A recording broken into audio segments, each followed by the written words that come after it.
Hai teman-teman, selamat datang di channel saya, Suket Ijo Channel. Sebelum kita lanjut ke ceritanya, Suket Ijo Channel ingin berbagi info buat teman-teman sekalian yang sedang membutuhkan sneakers, kaos dan sendal dengan harga yang murah tapi dengan kualitas yang baik. Silahkan kunjungi toko kami, Ravania Lariskan, dan link akan kami sertakan di deskripsi. Berikut sebagian produk-produk yang kami tawarkan.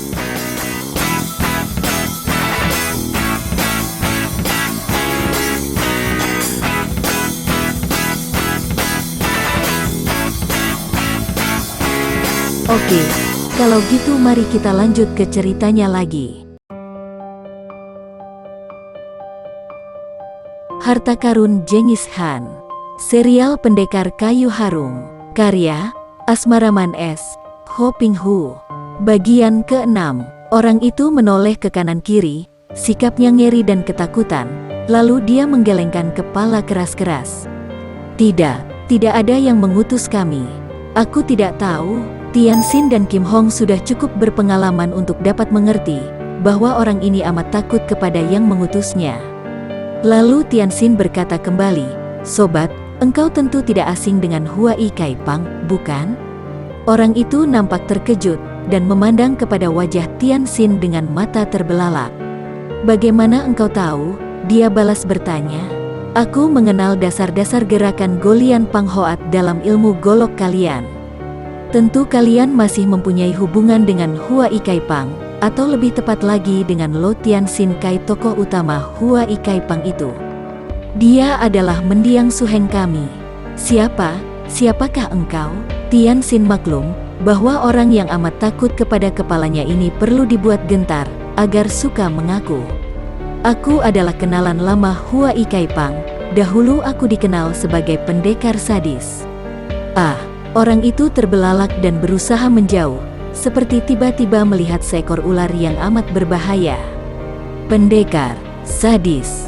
Diam-diam Tianxin merasa girang melihat ketakutan terbayang di wajah itu.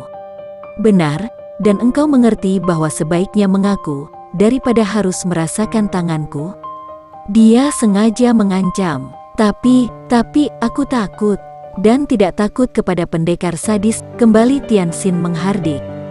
Ampunkan nyawaku, kami disuruh." Tiba-tiba, terdengar suara berdesing-desing, dan dua orang pendekar itu cepat meloncat, untuk menghindarkan diri dari sambaran anak panah kecil, yang meluncur dengan kecepatan kilat ke arah dada mereka tadi. Akan tetapi, pada saat itu terdengar pekik mengerikan, dan orang yang mereka tanyai tadi terjengkang, berkelojotan dengan anak panah menembus dadanya.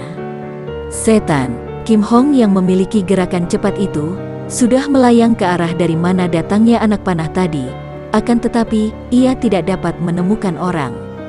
Selain cuaca remang-remang yang menjadi penghalang, juga agaknya pelepas anak panah itu memiliki kecepatan yang hebat pula, maka secepat itu telah menghilang. Ketika Kim Hong kembali lagi, ia melihat Tianxin melepaskan tubuh yang tadi diperiksanya itu. Tubuh itu terkulai lemas, tanda tidak bernyawa lagi. Orangnya sudah pergi, terlalu gelap untuk dapat mengejarnya. "Kau kira siapa yang melakukannya?" "Teman-temannya tadi." Tianxin menggelengkan kepala. "Tentu orang lain." Anak panah itu menembus jantung, bahkan mematahkan tulang iga. Jelas bahwa tenaga orang yang melepaskannya amat kuat, lebih kuat daripada tenaga bekas-bekas lawanmu tadi. Dan ini membuktikan bahwa yang mengutus Siang Tu Enjio Ho tadi, atau orang yang menguasai peta rahasia itu, bukanlah orang sembarangan. Kita berhadapan dengan penjahat besar, yang mempunyai banyak pembantu lihai, maka kita harus berhati-hati. Kim Hong menarik napas panjang, menyesal. "Akan tetapi, kemana kita harus mencarinya? Satu-satunya orang yang dapat menghubungkan kita kepadanya telah dibunuh. Tiada jalan lain kecuali menunggu. Dia telah mengirim Siang Tu Enjio Ho dan gagal. Kurasa seorang penjahat besar seperti dia, tentu tidak mudah putus asa, dan akan mengutus pembantu lain yang lebih cakap dan lebih kuat. Kita menanti saja. Umpan kunci emas masih ada pada kita, dan tentu kakap-kakap besar akan berdatangan. Kita hanya tinggal waspada saja, melihat ikan macam apa yang akan menyambar umpan." Tianxin dan Kim Hong meninggalkan mayat itu dan kembali ke rumah penginapan mereka. Karena tahu akan lihai dan berbahayanya musuh, ada sedikit ketegangan dalam hati mereka. Akan tetapi, ketegangan ini membuat mereka menjadi semakin akrab, merasa semakin dekat dan harus saling melindungi. Semua ini membuat mereka akhirnya menumpahkan perasaan masing-masing dalam keadaan amat mesra, sehingga malam itu mereka sama sekali sudah melupakan ketegangan dan ancaman bahaya, hanyut dalam kemesraan.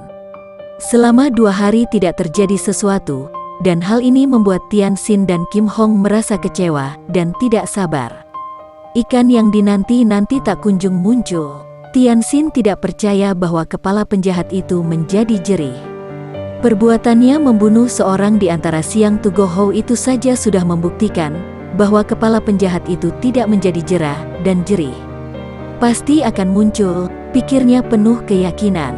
Malam itu, mereka berdua pergi ke rumah makan terbesar di kota raja. Rumah makan ini terkenal sekali dengan masakan ikan-ikan laut. Rumah makan besar itu sudah setengah penuh.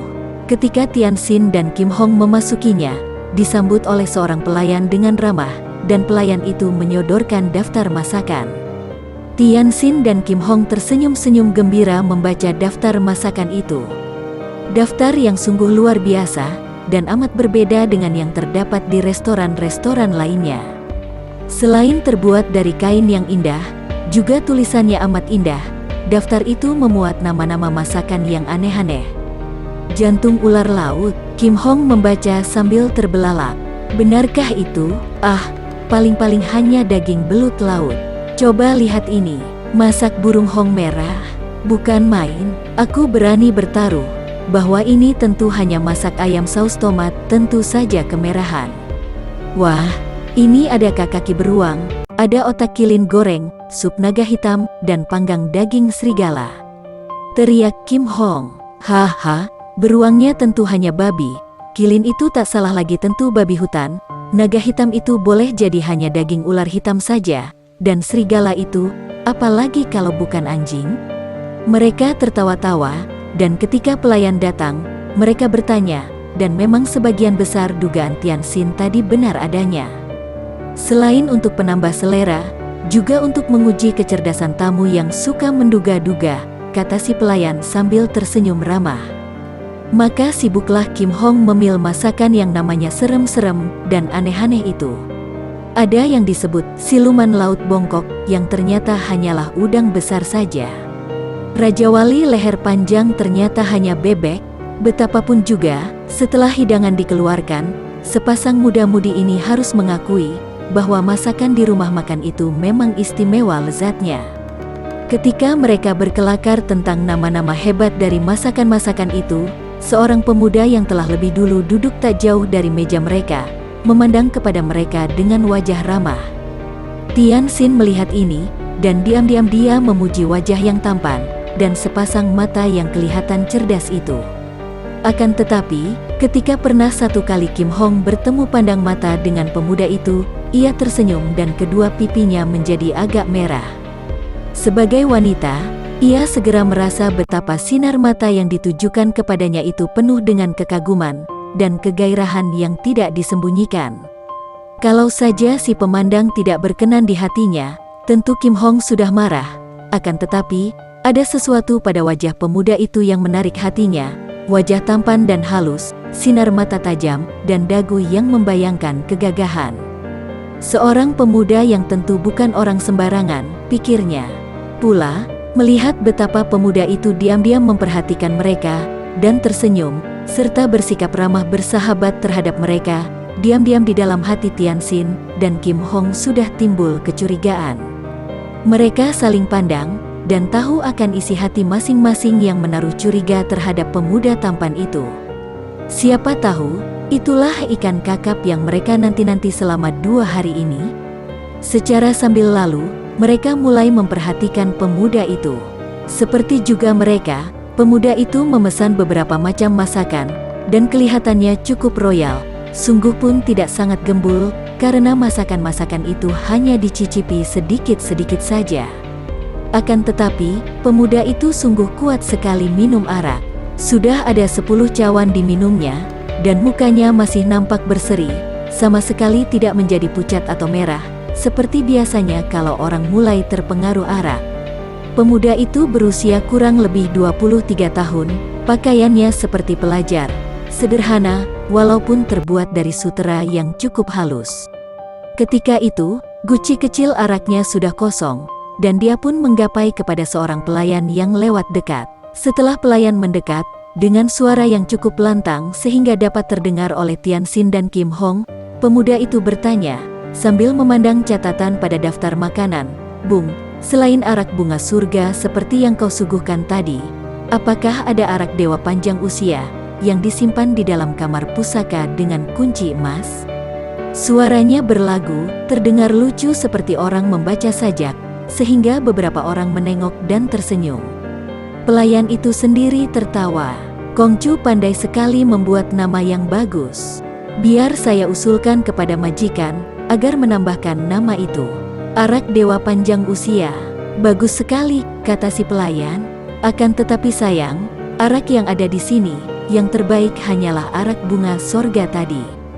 "Baiklah, tambah seguci lagi," kata si pemuda yang wajahnya bulat itu.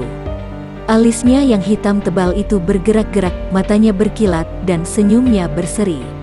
"Awas, jangan keliru mengambilkan arak bunga neraka, ya." Beberapa orang tertawa keras atas kelakar pemuda ini. Tian Xin dan Kim Hong saling pandang. Bagi mereka, yang terpenting adalah disebutnya kunci emas tadi oleh si pemuda. Tak salah lagi, tentu pemuda ini mempunyai hubungan dengan urusan yang sedang mereka selidiki. Seorang utusan lainkah? Kalau benar demikian, sungguh luar biasa sekali kepala penjahat itu. Bermacam-macam saja pembantunya. Ataukah pemuda ini tidak sengaja, dan hanya kebetulan saja menyebut kunci emas tadi? Kelihatannya begitu tenang saja, tidak memperlihatkan tanda-tanda hendak menghubungi mereka. Pemuda itu minum lagi sambil menyumpit hidangan di depannya, kemudian dengan lagak orang mabok, menggoyang-goyang kepala sedikit. Padahal matanya masih bening, dia pun bernyanyi. Mengganyang kaki beruang, melahap sup naga, mengunyah daging serigala, minum arah bunga sorga, betapa enak tak terkira. Akan tetapi, beruang naga dan serigala mengepung diri kita. Betapa mengerikan jadinya. Kembali terdengar orang tertawa di sana-sini, mendengar sajak yang lucu ini. Kim Hong juga memandang, dan memang pemuda tampan itu nampak lucu ketika menggoyang-goyang kepala sambil membaca sajak itu. Apalagi kata terakhir yang membayangkan ketakutan itu, diucapkan dengan mata terbelalak dan muka membayangkan kengerian. Tian Xin berbisik, "Dia inikah?" Kim Hong menggeleng, "Entah, tapi dia lucu." Pada saat itu nampak seorang gadis muda memasuki rumah makan, disambut dengan penuh kehormatan oleh kepala pelayan sendiri. "Selamat sore, Nona. Silahkan duduk. Apakah Nona sudah pesan seperti biasa? Untuk beberapa orangkah?" Gadis itu tersenyum, dan jantung Tian Xin berdebar. Gadis yang manis dan memiliki daya pesona yang kuat. Terutama sekali, lesung pipit di pipi kiri, dan tahi lalat kecil di bawah mata kanan itu. Sungguh menyegarkan mata. Usia gadis itu kurang lebih 21 tahun, dan melihat dandanannya, tentu seorang nona yang kaya raya. Pinggangnya tidak seramping pinggang Kim Hong, akan tetapi, dada dan pinggul yang membusung itu mendatangkan gairah. "Kali ini aku sendirian saja, Kua Lopek. Sediakan masakan kesukaanku, cepatan sedikit, karena aku tidak akan lama di sini," jawab gadis itu, dan dari percakapan antara gadis itu dan si kepala pelayan, mudah diduga bahwa tentu gadis ini amat dikenal, dan merupakan seorang langganan yang baik dari restoran besar ini. Tian Xin juga melihat betapa beberapa orang yang berada di situ mengangguk dengan hormat kepada si nona manis. "Lopek, aku ingin duduk di meja ini, tidak begitu panas di sini, memperoleh angin dari luar." "Malam ini panas sekali," katanya sambil mengipasi leher dengan kipasnya. Bau harum menyambar ke arah meja Tian Xin dari gerakan kipas itu. Meja yang dipilih adalah meja yang berdekatan dengan meja Tian Xin, di antara meja pendekar itu dan meja pemuda yang bersajak tadi. Akan tetapi, meja itu dipakai oleh dua orang laki-laki bersama istri mereka.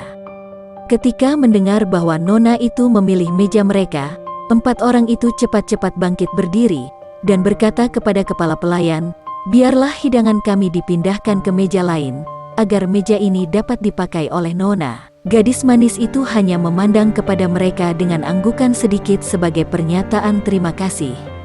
Mendongkol juga rasa hati Kim Hong melihat ini. Ini namanya tidak mengenal budi, katanya agak keras, sehingga tentu saja terdengar oleh nona itu. Akan tetapi, karena ia bicara bukan sebagai penyerang langsung, nona itu pun hanya melirik saja. Setelah dua pasangan itu pindah dan meja dibersihkan, nona itu lalu duduk sambil mengipasi lehernya. Kemudian diambilnya sebuah tas kecil, dibukanya dan dibereskan rambutnya, sambil memandang sebuah cermin kecil yang berada di dalam tas. Akan tetapi, Tianxin yang berada di belakang gadis itu agak ke samping, sempat melihat cermin itu, dan melihat sepasang mata jeli memandang langsung kepadanya. Kemudian sebuah di antara dua mata jeli itu berkedip kepadanya. Kedipan yang disengaja, kedipan yang ada maksudnya. Dan kini nampak sepasang bibir merah di cermin itu tersenyum kepadanya, memperlihatkan deretan gigi putih mengintai dari balik daging merah mulut itu. Sebuah tantangan yang manis. Akan tetapi, kalau Tianxin tertarik memandang kepada gadis manis itu melalui cermin di dalam tas yang sengaja diarahkan kepadanya, Kim Hong sebaliknya diam-diam memperhatikan pemuda yang bersajak tadi. Pemuda itu pun jelas kelihatan tertarik sekali kepada gadis ini, dan wajah yang tadinya mengandung seri jenaka itu kini berubah serius. Akan tetapi, tetap saja kekaguman terbuka terpancar dari matanya ketika memandang gadis itu, seperti ketika memandang kepadanya. Diam-diam ada rasa tidak enak di hati Kim Hong, seolah-olah ia merasa bahwa ia telah memperoleh seorang saingan yang cukup berat. Maka ia mengerling ke arah gadis itu, dan matanya yang tajam sempat melihat wanita itu mempermainkan cermin kecil di dalam tasnya. Akan tetapi, biarpun ia tahu bahwa melalui cermin itu, si gadis manis tentu sedang menyelidiki sesuatu, Kim Hong tidak tahu bahwa wajah Tianxin lah yang terpantul di dalam cermin yang dipermainkan oleh jari-jari tangan gadis itu. Tentu saja, sebagai seorang langganan yang baik, pesanan nona itu memperoleh pelayanan yang cepat sekali. Sebentar saja, semua hidangan yang dipesannya telah datang, diatur di atas meja depan nona itu, mengepulkan uap panas. Karena ia hanya seorang diri saja, maka yang dipesannya hanya 4 macam masakan, dan meja itu terlalu besar baginya, masih sebagian besar meja yang kosong. Nona itu pun mulai makan dengan sikap tenang, sedikit pun tidak merasa canggung. Biarpun ia tahu bahwa banyak pasang mata pria memandang kepadanya, sebagian besar secara melirik sembunyi-sembunyi, kecuali mata beberapa orang pria, termasuk mata pemuda sastrawan tadi, yang duduk berhadapan dengannya, dari mata Tianxin yang duduk di arah belakangnya. Tianxin melihat pula, betapa pemuda sastrawan itu menatap wajah orang yang sedang makan dengan asyik sekali. Agaknya dia akan membuat sajak dari gerakan mulut gadis yang sedang makan itu, pikirnya mendongkol, karena tempat duduk pemuda itu lebih strategis dibanding dengan tempat duduknya, yang hanya memungkinkan dia memandang wajah itu dari samping agak belakang saja. Jalangmu kumat pula. Tiba-tiba terdengar bisikan Kim Hong, dan sebuah cubitan pada pahanya hampir membuat Tianxin menjerit. Bisiknya membalas. Siapa tahu ia kakap pula. Memang kakap untuk kejalanganmu. Kim Hong masih panas hatinya. Melihat pemuda sastrawan itu agaknya mengalihkan perhatian, tertarik kepada si gadis yang baru datang saja sudah membuat hatinya panas, merasa tersaing. Apalagi melihat Tianxin juga longa-longo, ia mengenal watak Tianxin yang romantis, yang suka akan kecantikan wanita, dan mudah jatuh hatinya terhadap wajah cantik. Akan tetapi, ia pun tahu bahwa di lubuk hatinya, Tianxin hanya mencinta ia seorang. Dan ia pun tahu bahwa ia tidak dapat menyalahkan Tianxin, karena ia sendiri selalu tertarik dan kagum kalau melihat pria tampan dan gagah, walaupun cintanya hanya untuk Tianxin seorang. Tiba-tiba semua orang menengok ketika melihat masuknya seorang laki-laki tinggi besar yang berjalan agak sempoyongan. Jelaslah bahwa laki-laki tinggi besar ini sudah agak mabok, maka sungguh mengherankan sekali. Mengapa orang yang sudah agak mabok, yang berarti sudah terlalu banyak minum arak, sekarang memasuki restoran? Seorang pelayan segera menyambutnya. "Tuan hendak makan? Silahkan, di sudut belakang masih ada meja kosong." Biarpun di ruangan depan juga, masih ada beberapa buah meja yang kosong. Akan tetapi, pelayan yang cerdik ini sengaja memilihkan di sudut belakang, agar orang tinggi besar yang sudah agak mabok, dan kelihatannya kasar ini, tidak mengganggu tamu-tamu lainnya. Si tinggi besar yang usianya hampir 40 tahun itu melotot. Mukanya kasar, dan kumis serta jenggotnya tidak terpelihara. Pakaiannya juga kumal, akan tetapi keseluruhan tubuhnya membayangkan kekuatan dan kekasaran. "Apa katamu, di belakang?" "Tidak, aku ingin duduk di meja ini." Sambil berkata demikian, dia menunjuk ke arah meja yang sudah ditempati nona manis yang sedang makan itu. Pelayan itu terkejut. "Harap tuan tidak membikin ribut, meja ini sudah ditempati oleh nona ini. Apakah tuan tidak melihatnya?" "Peduli apa? Yang dipakai hanya separuh meja juga tidak ada, masih banyak yang kosong. Ia hanya sendirian, dan meja ini untuk 8 orang. Masa hendak diborong sendiri? Pula, tidak baik membiarkan wanita muda dan cantik seperti ia ini duduk makan sendirian saja. Bolehkan aku duduk di sini menemanimu, manis?" Gadis itu berhenti makan, memandang dengan alis berkerut. Siapakah engkau? Tidak kenalkah engkau siapa aku? Maka berani kurang ajar?" gadis itu bertanya. Si tinggi besar tertawa bergelak. "Karena belum kenal maka sekarang kita berkenalan. Aku Ken Hoa. Orang-orang menyebutku Hai Pacu, macan tutul laut di Yentai. Namaku terkenal sekali." "Nona siapakah?" Dan si tinggi besar ini mau duduk begitu saja di atas bangku dekat nona itu. "Pergilah dan jangan ganggu aku," nona itu berseru, dan tangannya menamparkan ke arah muka orang itu. Si tinggi besar itu menangkis dan akibatnya, nona itu hampir saja terjatuh dari atas bangkunya. Kiranya si tinggi besar itu menggunakan tenaga keras. "Nona manis, jangan terlalu galak. Hai Pacu tidak biasa menghadapi wanita galak, karena biasanya semua wanita jinak kepadaku." Hai Pacu, Ken Hoa itu tertawa bergelak. Nona itu terkejut, akan tetapi tidak kelihatan takut, bahkan ia menjadi marah, dan meloncat turun dari atas bangkunya. Alisnya terangkat dan sepasang matanya mengeluarkan sinar berapi. "Bangsat kurang ajar, berani engkau mengganggu orang di tempat ini?" teriaknya, dan ia pun sudah siap untuk menyerang si tinggi besar itu. Dari gerak-geriknya, Tian Xin dan Kim Hong maklum bahwa gadis itu pun bukan orang sembarangan, dan belum tentu kalah kalau hanya oleh penjahat kasar itu saja. Kalau tadi nona itu hampir jatuh dari atas bangkunya ketika si penjahat menangkis, adalah karena nona itu tidak mengira bahwa si penjahat akan menangkis dengan pengerahan tenaga besar. Akan tetapi, sebelum gadis itu bergerak, tiba-tiba terdengar suara nyaring, "Maaf, nona. Saya kira untuk memukul seekor anjing kudisan, tidak layak mempergunakan sebatang tongkat gading. Hanya akan mengotori tongkat indah itu saja."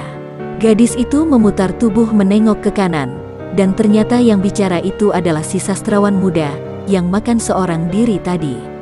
Kini pemuda itu sudah bangkit, dan meninggalkan mejanya, menghampiri nona muda yang cantik manis itu, lalu menjura dengan sikap sopan sekali. Gadis itu memandang heran, karena ia tidak pernah mengenal pemuda itu. Pula, ia pun tidak mengerti apa yang dimaksudkannya. "Apa maksudmu?" tanyanya ragu. Pemuda itu tersenyum, dan nampak betapa tampannya wajah itu, sepasang matanya bersinar-sinar penuh kegembiraan. "Maksudku, nona, untuk menghajar anjing ini, tidak sepatutnya kalau mempergunakan tangan nona. Biarlah aku yang mewakilimu untuk menghajarnya, agar dia tahu sopan santun sedikit." Tanpa menanti jawaban nona itu, si sastrawan muda lalu membalik, dan menghadapi penjahat tinggi besar yang kelihatan agak ragu-ragu, melihat ada orang berani campur tangan. "Hai, kamu Hai Cicu, tikus laut, apakah kamu tidak pernah sekolah?" Pertanyaan itu begitu wajar, dan akrab terdengarnya, sehingga si tinggi besar terbawa hanyut, dan otomatis dia pun menggeleng kepala. Tidak, akan tetapi dia pun sadar, dan mukanya menjadi merah, lalu mengepal tinju. "Bocah lancang, mau apa engkau mencampuri urusanku?" Dia melangkah maju, mengamankan tinjunya yang besarnya hampir sama dengan besar kepala pemuda itu. "Apa kau ingin kepalamu pecah?" Pemuda itu dengan lagak lucu meraba-raba kepalanya. "Kepala pecah? Wah, jangan ah, kepala cuma satu dipecah, lalu kemana aku harus mencari gantinya? Pemuda gila, pergilah jangan sampai aku marah." "Hai Pacu!" Ken Hoa membentak lagi, sambil mengamankan tinjunya ke depan hidung pemuda itu. Si pemuda mengernyitkan hidungnya, lalu menggunakan dua jari tangannya untuk menutup lubang hidung sambil mundur, dan menggeleng-gelengkan kepalanya. Tanganmu bau. Tentu engkau tidak pernah mencuci tangan, tidak pernah mandi," katanya, dan karena hidungnya dijepit jari, maka suaranya menjadi lucu dan bindeng, membuat beberapa orang yang berada di situ tak dapat menahan ketawa mereka. Biarpun semua tamu maklum bahwa si tinggi besar itu adalah seorang penjahat, akan tetapi, karena tidak ada yang mengenalnya, maka kesannya tidak begitu menakutkan. Apalagi mereka semua rata-rata mengenal siapa adanya gadis manis yang diganggu itu, maka tentu saja mereka semua berpihak kepada si Nona, dan semua orang menganggap bahwa si tinggi besar itu sungguh mencari penyakit. Munculnya pemuda sastrawan yang juga tidak dikenal orang itu mendatangkan kegembiraan dan keinginan tahu. Si macan tutul laut menjadi marah bukan main. Tadi dia sudah dimaki tikus laut, dan sekarang dikatakan tangannya bau, dan dia tidak pernah mandi. Mukanya yang berkulit kasar hitam itu menjadi semakin hitam. "Bangsat bermulut lancang, engkau benar-benar sudah bosan hidup." Setelah berteriak demikian, si tinggi besar ini sudah menubruk ke depan. Kedua lengannya yang panjang itu bergerak ke depan mengirim serangan. Memang serangannya itu cukup dahsyat, yang kanan menghantam ke arah kepala lawan, sedangkan yang kiri mencengkeram ke arah dada. Semua serangan ini dilakukan dengan pengerahan tenaga yang besar, sehingga membawa angin pukulan yang cukup kuat. Akan tetapi, pemuda yang kelihatan lemah dan lucu itu sama sekali tidak merasa takut atau gentar, juga tidak nampak gugup sedikit pun juga. Menghadapi serangan seperti itu, dengan tenang saja dia melangkah mundur, dan menarik kepalanya ke belakang, dan kedua tangan lawan yang menyerangnya itu hanya mampu mendekati saja, akan tetapi, sama sekali tidak sampai mengenai tubuhnya. Dan dia pun masih sempat menengok ke arah nona manis itu sambil tersenyum, dan mengedipkan matanya, seolah-olah memberi isyarat, bahkan dia pun sempat berkata, "Mari kita semua lihat, siapa yang bosan hidup." Anjing kudisan macam dia ini berani mengganggu seorang Siokia terhormat di tempat umum, sungguh dialah yang bosan hidup. Bagi teman-teman yang menyukai video ini, silahkan subscribe, share, and like. Jangan lupa nyalakan bunyi loncengnya untuk mendapatkan video-video terbaru dari kami, agar kami terus bersemangat dalam membuat video-video yang menarik. Mohon maaf kalau masih banyak kesalahan di sana-sini. Semoga kedepannya kami bisa lebih baik lagi. Terima kasih.